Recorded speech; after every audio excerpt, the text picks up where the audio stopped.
Oh hey, welcome back. Have you got a bit of Christmas money or Hanukkah gelt burning a hole in your pocket?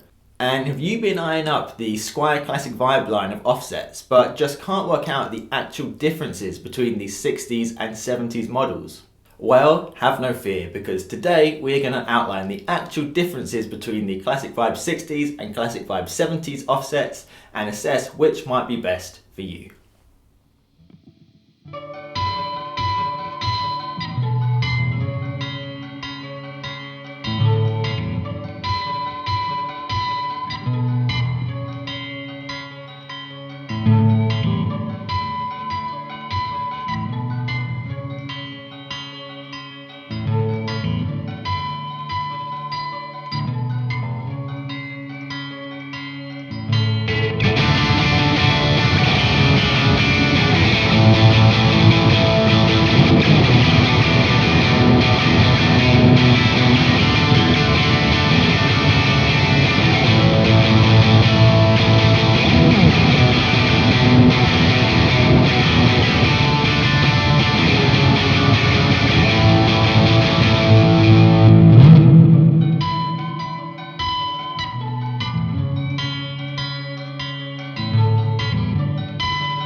If you love offset guitars, please give this video a like and let me know in the comments which Squier offset guitars you own or which one you're planning on buying. My dream for 2024 is to end the year on 750 subscribers, and we're getting really close now. If you're watching this video and you're not subscribed already, please do consider subscribing to help me reach my goal for this year. I upload regular videos all about offset guitars, and I've got loads of content planned already for 2025. We ended 2023 on 400 subscribers, so I'll be absolutely over the moon if we've managed to effectively double the size of the channel in just a year.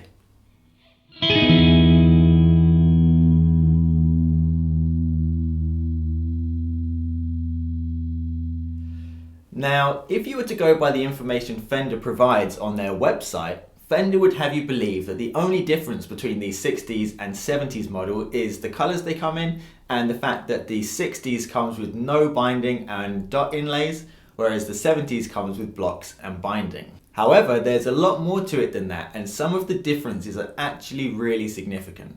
Now, I have to caveat this by saying that I haven't played every single Squier Classic Vibe offset in the world, and it's possible that there might be some exceptions to these rules. However, the content of this video is based on my experience of owning a 60s and 70s Classic Vibe Squier Jaguar and comparing the differences between them in detail.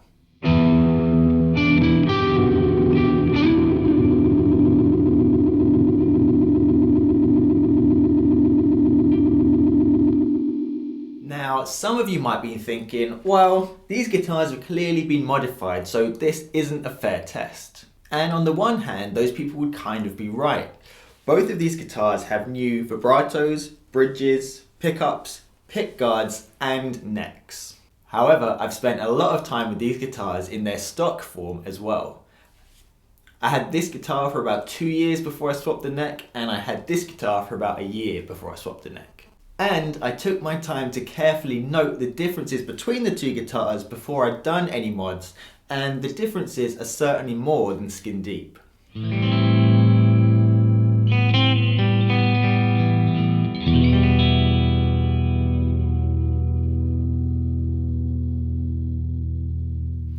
So at this point you might be asking, well, is anything the same between them? And yes, there is loads of overlap. The hardware, pickups and electronics are exactly the same on both of these guitars as they come from the factory. In other words, all the upgradable bits. They're also made out of exactly the same materials as well. However, there are some fundamental differences in the body and necks of these guitars. In other words, the core fundamental parts of the instrument.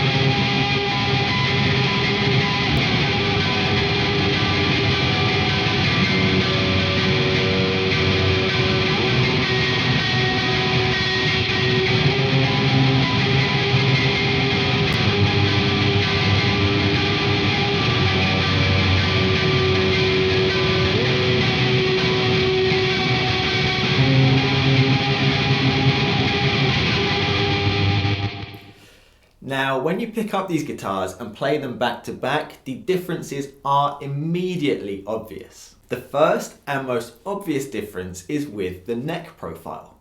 Out of the two guitars, I got the 60s Jaguar first, and I got really familiar with the neck profile on this guitar because I just played this guitar non-stop. Fender described both guitars as having a C-shaped neck profile, and that is definitely true of the 60s model.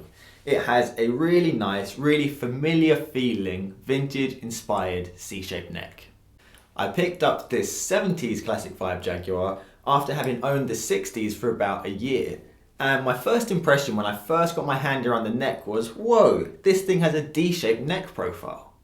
It felt so different than the C profile I was expecting, and my immediate thought was that it kind of reminded me of the neck profile that I used to have on my LTD Viper or Eclipse. If you've ever played one of those guitars, you'll know the kind of neck profile that I'm referring to. Over time, I did get more used to the shape of the neck on the 70s, and that really foreign feeling of the D profile started to become more familiar in my hand, and over time I could appreciate that it was probably still a C shape. It's just a very different feeling C than on the 60s. However, there is still a very noticeable difference between the neck profile on the two guitars, and I can see still how the original neck on this guitar did have a touch more of that D profile. Mike Adams describes any Fender neck with binding as having a kind of U-shaped profile, but to me it was definitely reminiscent of a LTD Eclipse or an LTD Viper. The main factor influencing this difference, I think, is the fact that the 70s comes with a bound neck, and in order to accommodate the binding on the sides of the neck shape inevitably has to be a slightly different shape than on the 60s. So if you're familiar with a blocks and binding style Fender neck, then I think you won't have any problems with the 70s. But if you're really familiar with a really nice round vintage C, it might take you a little bit of time to get used to the feeling of the slightly different neck shape on the 70s.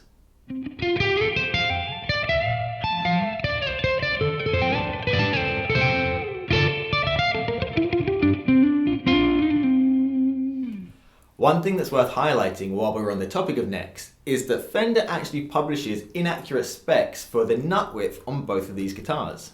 Fender advertises both models as having a 1.65 inch nut width, but actually neither guitar has a 1.65 inch nut width. They actually both have a vintage correct 1 5/8 inch nut width. In other words, a skinny nut. So they both have a really nice, narrow feeling vintage nut width that means you can get your fingers very easily to wherever they need to go on the fretboard. Combined with the really traditional vintage feeling neck profile, this means the 60s neck has a really nice vintage inspired feel. It's not a million miles away in that regard from the kind of neck you would find on a made in Japan or a crafted in Japan Fender offset, albeit with a flatter fretboard radius. And on that note, the specs you're getting, at least on paper, are very similar to what you'd get from a custom shop Fender Jaguar in terms of the fretboard radius, the nut width, and the profile of the neck as well. And if you think I'm exaggerating, did you ever see that video that Rob Chapman posted 10 or 15 years ago where he does a blindfold challenge to see if you can identify a Squier, Mexican-made, American-made, and custom shop Fender Telecaster? And he mistakes twice, I think, the Squier Classic Vibe as being the custom shop guitar and the custom shop guitar as being the Squier Classic Vibe. And that is the reason why. The neck dimensions and profiles are actually incredibly similar between a Squier Classic Vibe and what you get on a Fender custom shop guitar. The 70s is pretty similar feeling, but just with the slightly different neck carve that you have on this guitar, it does feel like it takes up a little bit more of your hand. It does have a hint of that more kind of D style profile, and I would say personally I think that makes it feel a little bit more modern than the 60s. Just to say, the thickness of the neck is incredibly similar on both guitars. It is just the carve that is different between the two guitars.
next difference you'll notice between the two instruments is with the frets. Now, Fender advertised both guitars as having tall, narrow frets. I would say the 60s actually has quite unremarkable frets, and by that I mean they feel pretty normal, traditional frets. They are nice and round, not particularly large, just a nice rounded medium fret. I wouldn't say they're particularly tall or narrow on this guitar. On the other hand, the 70s frets really do live up to their name of being tall and narrow. My first impression of the frets on the 70s model is that they actually felt kind of square because they are so much taller and narrower than the frets on the 60s. I think the kind of square feeling is because the string kind of falls off the fret so much quicker than on the 60s, where it's kind of more rounded and that fall off is more gentle, whereas the fall off on the 70s neck is pretty dramatic and noticeable. I'd say the fretwork on the 60s definitely feels more traditional. The 70s is definitely a different feel, but if you like bigger, taller frets, the 70s might be a good shout for you.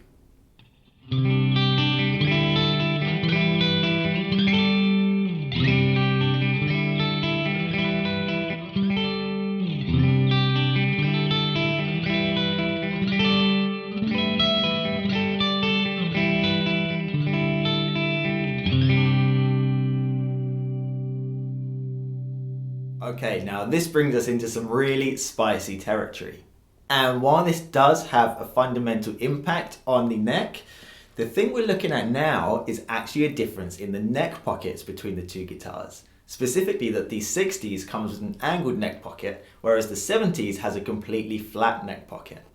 Now, I don't have the tools or the brains to work out exactly how much this neck pocket is angled by, but I would assume that it's by about an inch. There or thereabouts. I find it a really nice amount of pitchback that lifts the bridge a really nice, comfortable amount off the body, and I've never ever found this to be too much pitchback.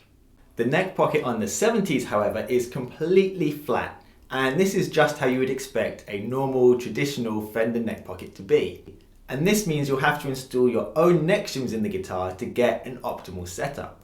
And while this does mean more time and money is needed to be spent on the 70s than on the 60s, it also means that you'll have more freedom to finely tune your ideal setup and ideal amount of pitchback into the neck on the 70s than on the 60s. For those of you who aren't too familiar with what I'm talking about here with neck shims and pitchback and angled neck pockets, Leo Fender intended his offset guitars with jazz players in mind. And the design was very much inspired by the popular jazz guitars of the day, where the guitars would have a very noticeable pitchback on the neck and in turn have a very high bridge height as well. Kind of like what you see on a violin or a cello or a double bass. That kind of idea. Leo's intention was always that offset guitars would come with a shim in the neck pocket from the factory to cause the neck to tilt backwards to facilitate a nice high bridge height, just like was found on those popular jazz guitars of the day. However, modern Fenders don't come with neck shims in the neck anymore from the factory like Leo intended, and so to get your offset guitar set up properly, these days you have to put your own shim in the guitar's neck pocket to get that intended pitchback on the neck, to get the whole thing working properly and to work as Leo Fender intended them to be. In other words, this is really important for getting your guitar to play as well as it possibly can and for the proper performance of the rocking bridge. If you want a comfortable action and to make sure your strings don't pop out the saddles, you've got a shim. And the need for a shim isn't a defect in the design, it's an integral part of the design. The only defect is the fact that they don't come with a shim anymore from the factory. So if you don't want to experiment with different degrees of pitchback of the neck, or you're just not comfortable taking the neck off your guitar, then the 60s will be a really good shout for you because the neck pocket is angled already, so you don't need to install a shim. You can just set this guitar up and the neck should be at a really nice angle straight out the box. Also, the amount of pitchback that's used on the 60s means that there's never any issues of the outer strings rubbing against these bulbous vibrato screws, which is a common cause of string breakage on offset guitars. Whereas even with a 1 degree shim in the neck of this guitar, I found it necessary to flip these outer screws over on the vibrato to lower their profile, to stop those string breakage issues, and to make sure that I still have a nice amount of behind the bridge resonance on this guitar. Whereas before the strings were touching the screws and that was killing all those behind the bridge notes. And lastly, totally wide guitars have recently published a video claiming that full contact neck pockets will kill your guitar's resonance, or can in some cases.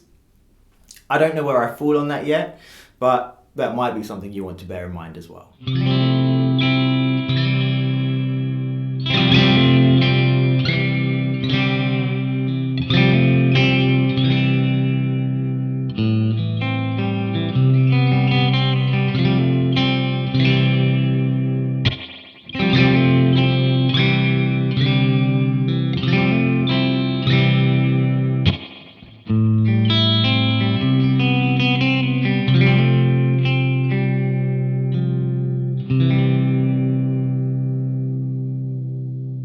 And finally, and take this with a pinch of salt, I've found the compatibility of aftermarket pickguards to vary between these two instruments. Now, I can't guarantee that this will apply to every 60s and 70s Classic Vibe Jaguar, but I'm just going to tell you my experience. When I ordered this aftermarket pale mint pickguard for my 60s Classic Vibe Jag, I was accidentally sent a Classic Player pickguard rather than a Classic Vibe pickguard. But it fitted fine, so I just used it as it was. When I ordered an aftermarket pickguard for my 70s Jag, I just ordered one of those really cheap US spec pickguards that you get on eBay for like £10, and this is a vintage cream or vintage parchment pickguard on this guitar. And this pickguard fitted fine on this instrument. One day I thought it would be interesting to see how the pale mint looked on the purple guitar and how the vintage parchment looked on the silver sparkle guitar. However, weirdly, I found that this pickguard wouldn't fit on this guitar and this pickguard wouldn't fit on this guitar. Now, I don't know if that is because the pickguards that are used on these two guitars are actually different from the factory. I'd be kind of surprised if that's the case because they look exactly the same. It's possible that that is just a particular foible with these two guitars, or it could be that there is a fundamental difference in the two guitars in terms of what pickguards work on a 70s and a 60s. So if you're not sure which pickguard to get for your guitar, it's always best to use a service like Tiny Tone in the UK, who take your guitar's original pickguard and use that to make a really accurate fitting new pickguard for your guitar. It's more expensive that way, but at least you can be satisfied that the pickguard will actually fit and you're not going to have to try loads of different pickguards until you find one that works.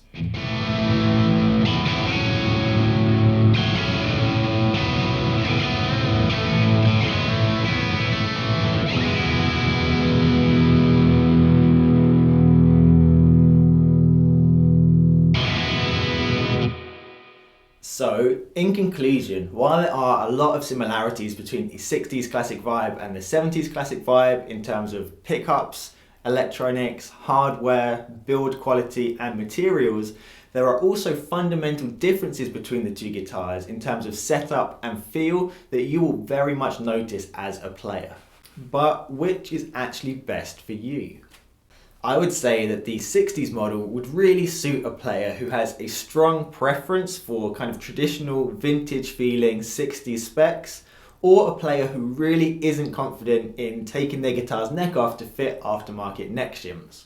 The neck profile, frets and nut width will feel immediately comfortable to anyone who loves traditional 60s offsets. And there's no need for shims due to the angled neck pocket. So this would be a really good choice if you fit into either of these categories. I would say the 70s is a really good choice for anyone who loves the aesthetic of CBS Fender, has a preference for a slightly more modern feeling neck, or who just prefers the feel of bigger frets. I would say you want to be really confident at fitting neck shims yourself, or willing to learn how, or just willing to pay for a tech who is good at setting up offset guitars to do it for you. If you're happy and confident tinkering with offset guitars, and you're willing to put in the work to shim the neck, you may be able to get this guitar set up more closely to your ideal spec than the 60s due to being able to determine exactly how much the neck pocket is angled back by with the use of neck shims. Now, of course, there will be exceptions to those rules, but I would say those are pretty good recommendations to go by. If you already have a 70s Classic Vibe offset and you've really been struggling to get the setup right or the action set right, you probably need to look into shimming the neck. But it really isn't a scary thing to do at all. There's very little that can go wrong. You just need to take your time, plan what you're doing, and take some care. If you don't already own a Classic Vibe offset and you've kind of been on the fence about which one might be best, I hope this will have helped you understand the actual real world differences between the two, and I hope now that you might have a better idea of which one might suit you better. Cool, well that's everything for today's video. I hope this has been useful for you. I hope you've enjoyed the videos that I've been uploading throughout the year this year. This will be the last one for 2024. But I'm really looking forward to bringing you more offset guitar content in 2025 for the channel to continue growing, to continue meeting more offset guitar nerds through the channel and on Instagram. And until next time, take it easy, look after yourselves, and we'll see each other again soon.